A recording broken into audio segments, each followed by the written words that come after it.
Yes, sire. What's my leg? So we are here tonight. The most dangerous element.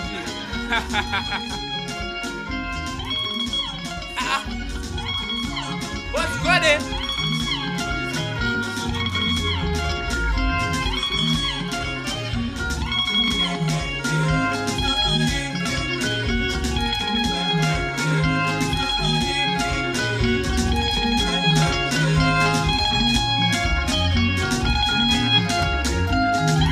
Yes, sire. Yes, sire. Put your hands together for the lead guitar. It's about to read now.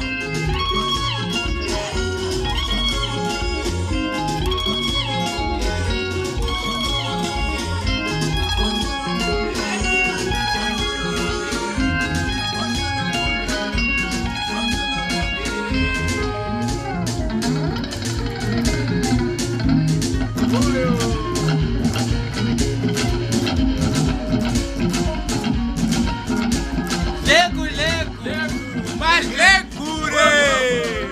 Isaiah.